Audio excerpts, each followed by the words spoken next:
자, 사도행전 21장 15절을 다시 봅시다. 시작.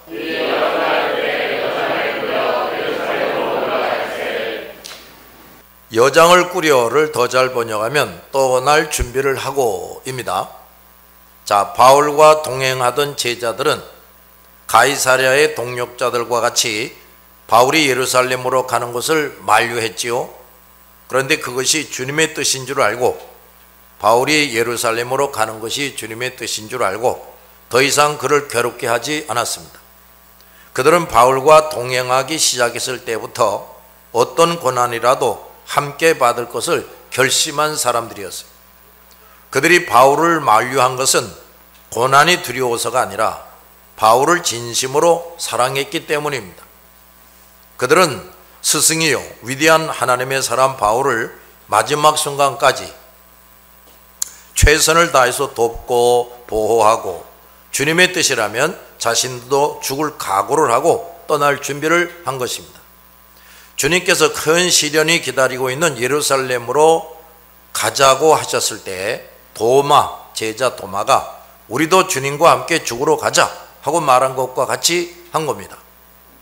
또 옛날 이때라는 사람이 다윗과 생사고락을 함께 하겠다고 한 것과 같은 것입니다. 이때는 말하기를 진실로 주 왕께서 어느 곳에 계시든지 종도 그곳에 있겠나이다 그랬어요. 이 제자들은 스승인 바울의 신앙과 죽도록 충성하는 모습을 잘 보고 배웠습니다. 이들도 바울의 담대함을 가지게 됐고, 바울이 순교한 이후에 많은 제자들도 뒤따라 순교했어요. 이들이야말로 스승이 졌던 십자가를 달게 지고 끝까지 함께한 제자들이었습니다. 바울은 최고의 사도였기에 최고의 제자들을 길러낸 것입니다. 우리 그리스도의 종들은 사는 동안 죽도록 주께 충성해야 합니다. 그것은 나 자신을 위할 뿐 아니라 나의 제자들도 그러한 제자들이 되게 하기 위함입니다. 불충하고 비겁한 스승은 죽도록 충성하는 제자를 만들 수가 없어요. 자, 이렇게 죽도록 충성하는 그런 스승에게는 주님께서 훌륭한 제자가 될 사람들을 붙여주세요. 어중이 떠중이 같은 사람들을 붙여주는 게 아니라 역시 죽도록 충성할 수 있는 제자를 붙여줍니다. 훌륭한 제자를 만들어내는 것도 먼저 내가 훌륭한 제자가 되어야 할 수가 있는 것입니다. 우리는 스승의 모든 것을 잘 배워야 하고 자신 또한 그런 스승이 되어야 돼요. 많은 성도들이 훌륭한 스승을 만나서 많은 것을 보고 배웠음에도 불구하고 그것을 자기의 것으로 만들지 못해서 밑빠진 독에 물 붓듯이 하고 있는 사람들이 있어요. 그 또한 게으르고 악한 종입니다. 배우는 사람들은 선생의 모든 좋은 것들을 남김없이 배워야 돼. 열심히 배워야 됩니다. 그리고 자기 것으로 만들어야 하고 또 스스로 계속해서 연구하고 또 스승에서 배운 것뿐만 아니라 또 보완을 해야 돼. 주의 종들에게 주신 것들을 이어받는다. 내 스승에게 주신 것들을 내가 이어받는다. 이것은 배우는 사람이 마땅히 가져야 할 자세고 의무입니다. 배우는 사람은 주님이 내 스승에게 주신 것을 소중하게 여겨야 돼요. 스승이 주님께 먼저 받은 것을 그걸 소홀하게 여긴다면 그 사람이 바로 교만하고 영혼이 어둡고 병든 사람이에요. 16절 가이사랴의 몇 제자가 함께 가며 한 오랜 제자 구브로 사람 나손을 데리고 가니 이는 우리가 그의 집에 머물려 함이라. 더 잘 번역하면 시작.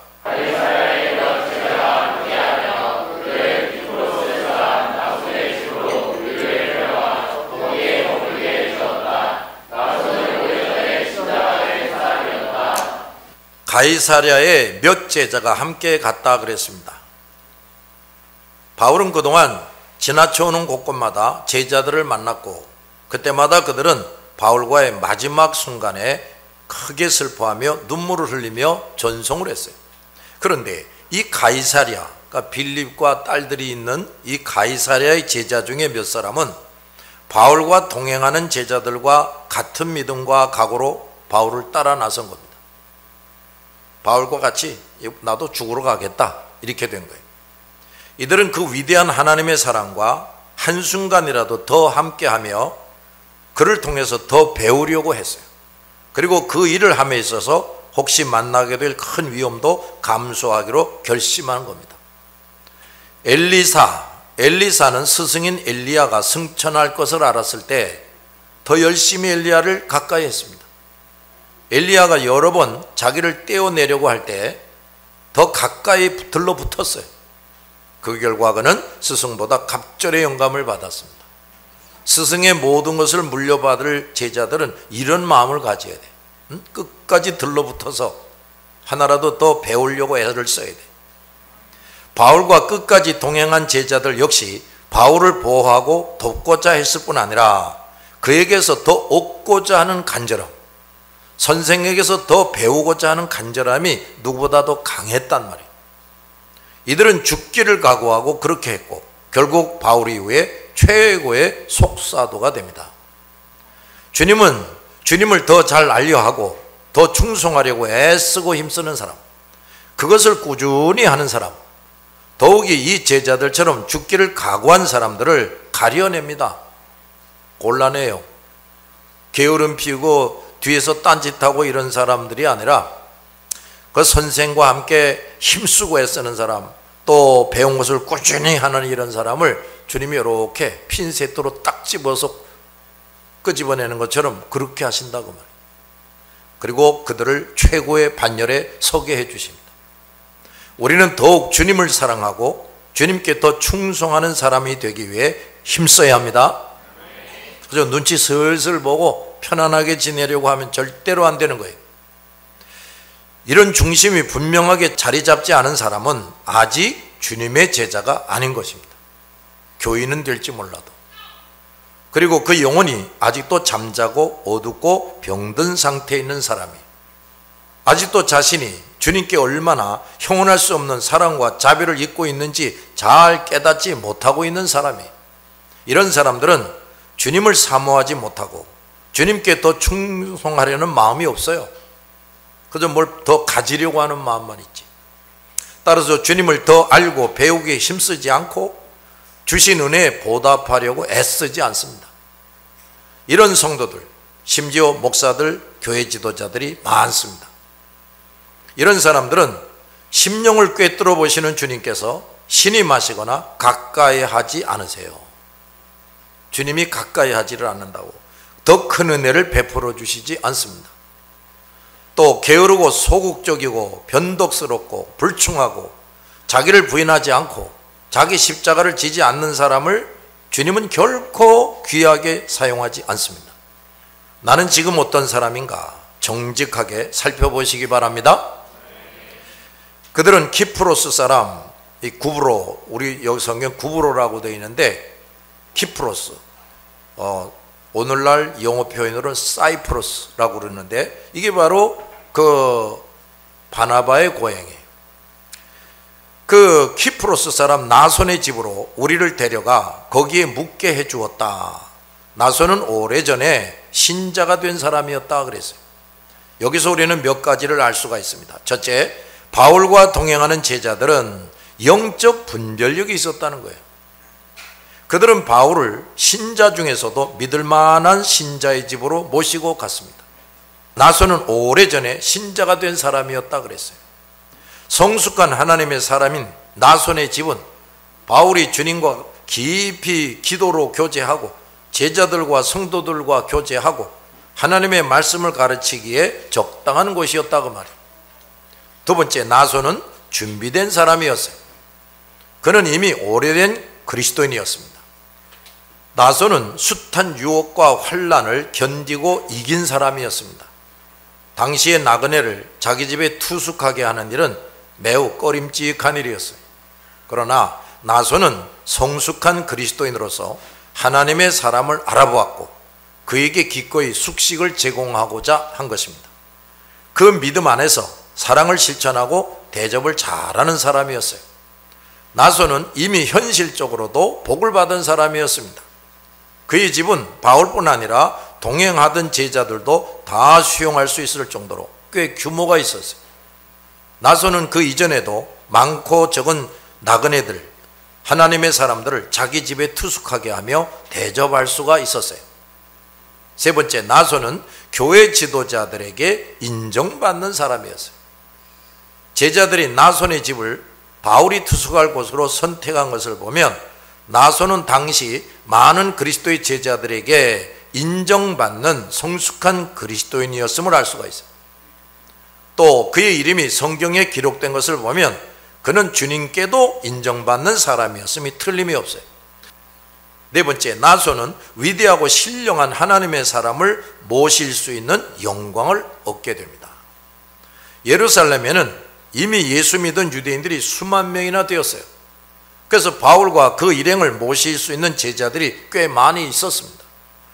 그 중에 나손은 그동안 믿음 안에서 열심히 사랑을 실천했고 성도들과 하나님의 사람들을 다 잘 대접해 왔으므로 사람으로서 가장 위대했던 사도 바울과 그 제자들을 자기 집에 모시는 영광을 누리게 된 것입니다. 다섯 번째, 예수님은 이런 나손을 예루살렘에 미리 준비시켰다는 겁니다.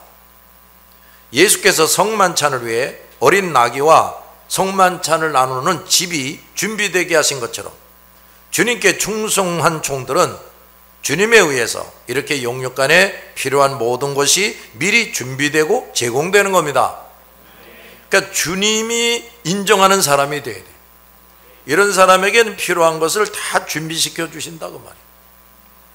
사도 바울이 마지막 십자가를 지기 위해 예루살렘에 들어갈 때 주님은 그 사랑하시고 충성된 종을 예루살렘에서 주님이 가장 기뻐하시고 인정하시는 나손, 그 나손의 집에서 투숙하도록 미리 정하시고 준비시켜 두신 것이라고 말해요. 이것이 충성된 종들에게 주시는 특혜요 영광입니다. 또 주님이 누구보다도 사랑하신다는 것을 보여주는 겁니다. 성경에 기록은 없으나 나손뿐 아니라 그의 자손들도 후에 주님 앞에서 크게 쓰임을 받았을 겁니다. 우리도 나손처럼 자신을 성숙한 그리스도의 사람으로 키울 뿐 아니라 주께서 기뻐하시는 일을 중단 없이 성실하게 함으로써 주님의 거룩한 뜻을 이루기 위해서 다 같이 특별히 선택되고 준비된 사람, 이런 사람 되기를 힘써야 돼. 그냥 교회만 열심히 다니지 말고. 17절을 봅시다. 시작.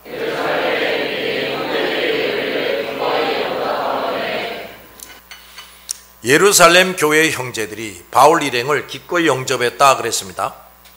예루살렘 교회 성도들은 바울이 예루살렘에 왔다는 것을 알자 즉시 나손의 집으로 와서 기쁨으로 영접합니다. 그리고 바울 일행을 예루살렘 교회로 초대하고 바울의 무사한 예루살렘 입성을 축하합니다. 예루살렘 교회는 모든 교회의 모교회로서 사방에 있는 교회들의 소식을 전해 듣고 있었기 때문에 특히 바울의 행로를 잘 알고 있었고 바울이 그곳에 온 이유도 이미 알고 있었어요.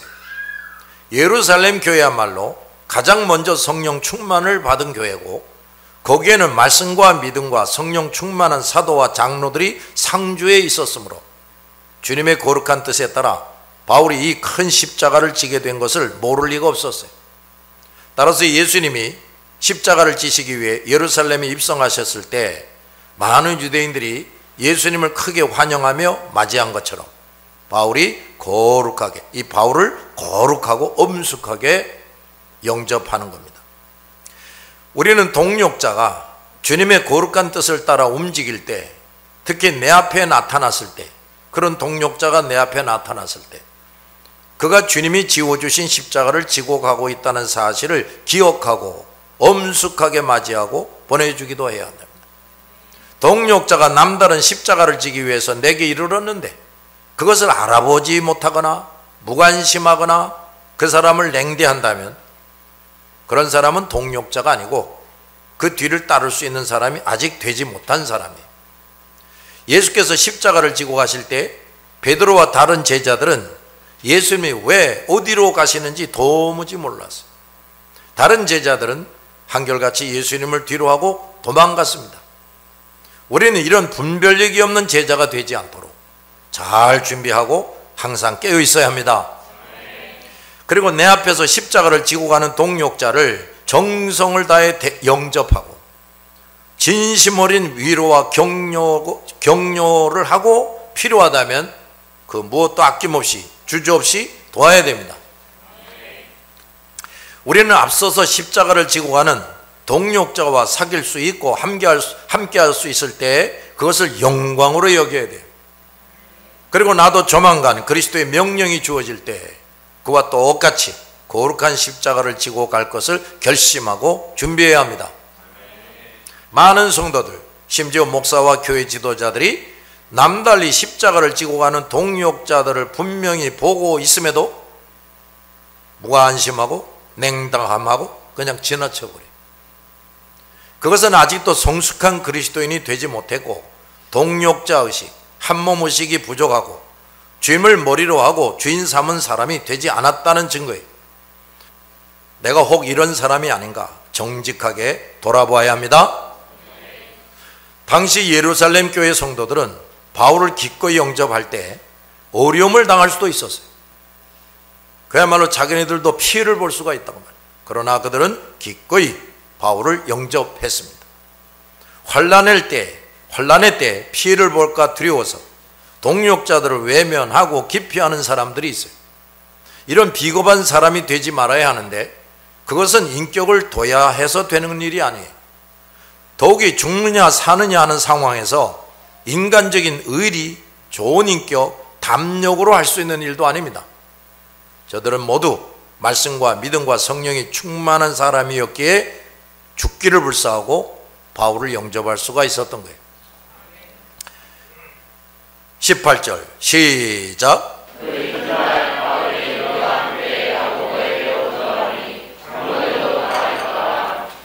야고보에게로 들어가니를 더 잘 번역하면 야고보를 방문했다입니다. 바울과 제자들은 다음날 야고보를 찾아갔습니다.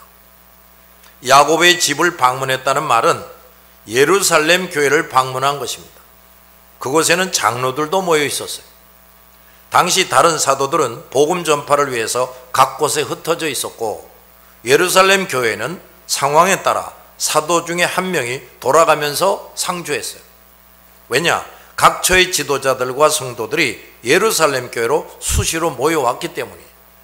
그 중에 예수님의 동생인 야고보, 이 야고보 사도가 주로 예루살렘 교회에서 상주를 했어요.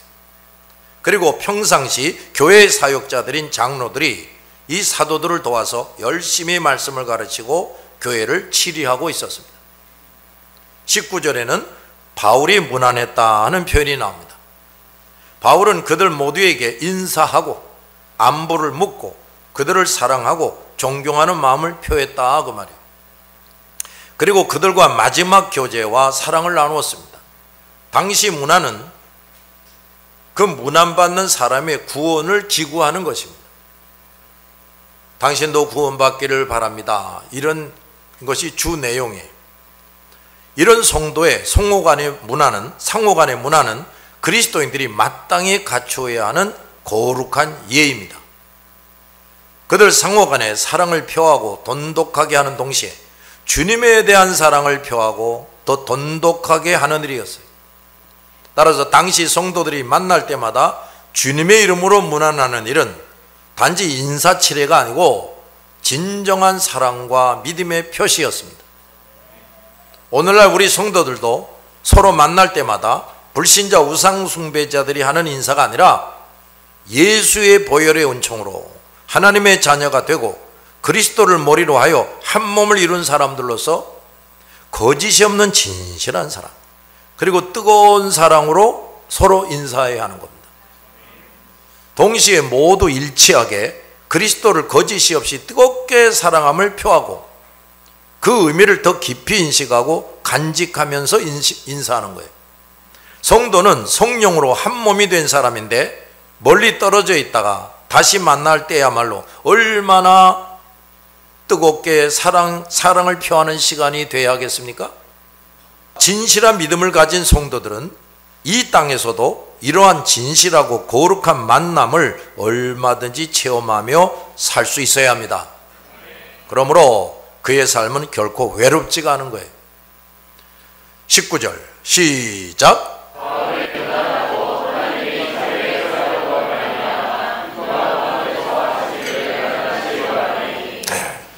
바울은 예루살렘 교회 형제들이 그리스도의 왕국이 확장되어 가고 있는 것을 매우 기뻐할 것이라는 것을 알았어요. 그래서 당시 모든 그리스도인들은 어떤 사적인 일보다도 복음이 더 많은 사람에게 전달되어 더 많은 사람들이 예수 그리스도를 믿고 구원받은 소식을 가장 기뻐했어요. 누가 뭐 돈 좀 벌었다, 누가 뭐 좋은 대학에 갔다, 이걸 기뻐하는 게 아니에요. 그토록 당시의 성도들은 복음 전파와 영혼 구원을 다 같이 갈망했고 그것을 최고의 낙으로 삼았어요. 이런 사람들이 되어야 됩니다. 예루살렘 교회는 그리스도의 제자들이 각 나라 민족에게 나가서 온갖 고난을 당하며 복음을 어떻게 전하고 있는지 여러 경로들을 통해서 늘 알고 있습니다. 특히 바울을 통한 성령의 놀라운 역사에 대해서 잘 알고 있었고 그 소식을 들을 때마다 기쁨과 감사가 넘쳐났어요. 하나님께 큰 영광을 돌리고 했단 말이에요. 그런데 그 위대한 전도자 바울이 3차례의 전도를 다 마치고 돌아오고 있으니 어느 때보다도 큰 기쁨과 감사가 넘쳐난 겁니다. 바울이 예루살렘에 들어온 것은 이제 로마에까지 가서 순교하며 복음을 전파하기 위함이라는 것을 알고 있는 성도들은 과거 어느 때보다도 거룩한 마음으로 바울을 영접하고 그로부터 모든 소식을 듣고자 했던 것입니다. 이제 다시는 바울과 이런 기쁜 만남으로 거룩한 소식을 들을 수 없다는 것을 아는 이 예루살렘 교회 성도들은 바울의 얼굴을 보고 그 소식을 들을 때 만감이 교차했을 겁니다. 오늘날 모든 교회와 성도들도 세상의 어떤 일보다도 전도자들에 의해 복음이 각처에 전파되고 큰 성과가 나타남을 보고 들으며 기뻐해야 됩니다. 따라서 성도들은 흩어졌다가 다시 만날 때마다 인간적이고 세상적인 일보다 성령께서 각자를 통해 어떻게 복음을 전파하느라고 역사하셨는가를 서로 주고받아야 돼.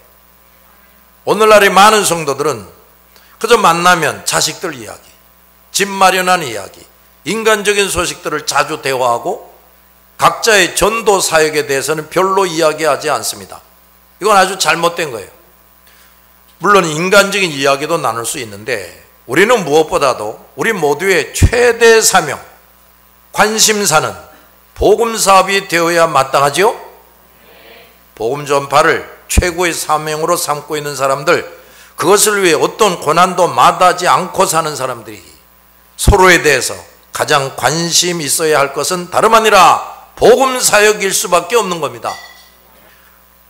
떨어져 있을 때에도 서로가 그 사역을 어떻게 감당하고 있는지, 어려움은 없는지 궁금해야 하고 또 그것을 위해서 기도해야 됩니다.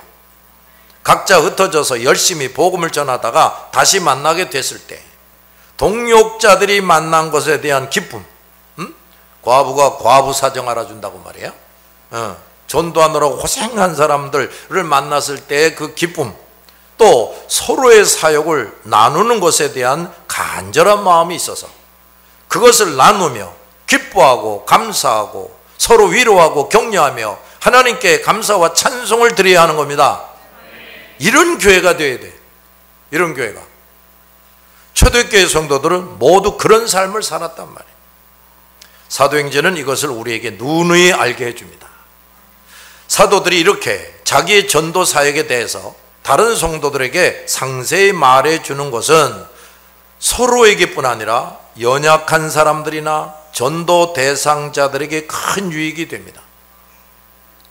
나는 어렸을 때 우리 조부모님과 부모님께 일제강점기 때의 이야기, 6.25 동란 때 이야기, 피난 시절에 대해서 들은 수많은 간증이 있는데 그거 지금도 생생하게 거의 기억에 남아있어요.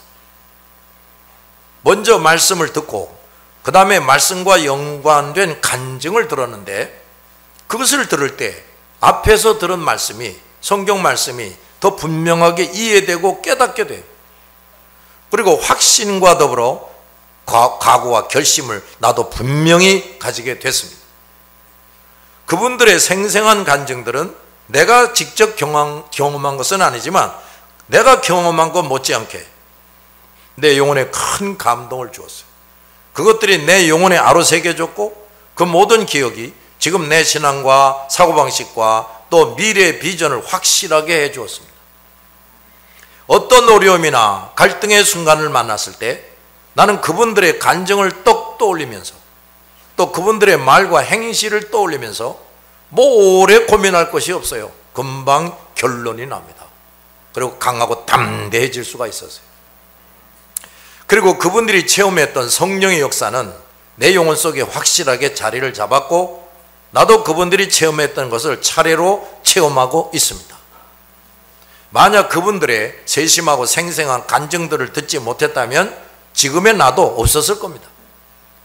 그리고 내가 사람들을 전도해서 결신시키고 말씀을 가르치고 양육할 때 나 자신이 체험한 것들과 조부모, 부모님께 들은 간증들을 말해 주는데 그때마다 전에 성령께서 그 조부모와 부모님이 들은 간증을 들으면서 성령이 내 영혼을 감동시키셨듯이 내 또 간증을 할 때 동일한 성령의 역사가 저들에게도 나타났습니다. 불신자나 연약한 자들이 본과 말씀만을 들어도 성령의 역사로 은혜와 감동을 받지만 그 말씀과 관련한 간증, 말씀과 관련한 간증들을 들을 때 아직 말씀은 잘 이해하지 못하지만 성경을 빨리빨리 이해를 못하지만 그 간증은 자기들과 같은 사람이 자기들과 같은 이 세상에서 실제로 경험한 것을 듣는 것이기 때문에 실감 있게 듣고 받아들입니다. 이렇게 우리가 체험한 사실들을 정직하게 전해줄 때 성령은 그 간증들을 통해서 강하게 역사하십니다. 그런데 주의할 것은 언제나 간증할 때 진실하게 해야 한다는 겁니다. 아무리 그럴듯하게 꾸며서 말해도 그 진실 여부는 성령께서 정확하게 알고 계세요. 성령은 의로우시고 선하시고 거룩하신 하나님이시므로 거짓말을 통해서는 결코 역사하지 않으십니다. 그래서 우리가 여기서 또 깨달을 것은 이 거짓 종들이 말이에요, 사람들이 듣기 좋게 말하려고 성경을 가감해 듣기 싫은 말은 빼버려요. 듣기 좋은 말만 골라서 설교를 하려고 그래. 그리고 인간의 지혜로운 말, 아름다운 말, 매끄러운 말, 부드러운 말을 그걸 가르치지만 그런 가르치면은 성령께서 결코 함께 하시지 않는다는 겁니다. 따라서 그것을 듣는 사람들이 진정으로 믿음을 가지거나 성령의 사람으로 가다듬어지고 치료되고 변화되고 성장될 수가 없어요. 우리 성도들, 특히 전도자들이 체험한 성령의 역사들을 다른 사람들에게 상세하게 간증하는 일은 매우 유익하고 효과적인 사역이 됩니다. 바울도 하나님이 자기의 봉사로 말미암아 이방 가운데 하신 일들을 낱낱이 고했다 그랬어요. 그 결과 모든 소식을 들은 사람들은 20절에 하나님께 영광을 돌렸다 그랬습니다. 여기에서 간단히 기록되어 있지만 그 어떤 때보다도 큰 감동과 기쁨으로 하나님을 찬송하는 것이라고 말해요. 자, 이게 무슨 소리냐면, 자, 내가 이제 성령의 충만함을 받아가지고 열심히 나가서 전도합니다. 고난도 받습니다. 죽을 일도 만납니다. 그런데 그렇게 되는 것만큼 놀라운 열매가 나타났어요. 그러니까 이걸 이제 간증을 한다고 말해요. 간증을 하니까 사람들이 성경에서 고난을 받아도 두려워하지 말라, 그럴수록 내가 너희와 함께 하겠다 하는 말씀이 바로 저런 거로구나. 실제로 말씀대로 저 사도 바울이 그걸 경험했구나. 그렇다면 나도 해봐야지. 이렇게 되는 거예요. 그래서 간증을 잘해야 되는 거예요. 잘 들었어요?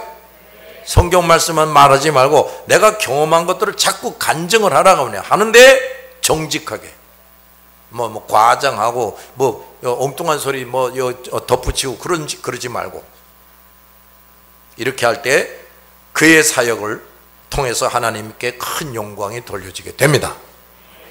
기도합시다.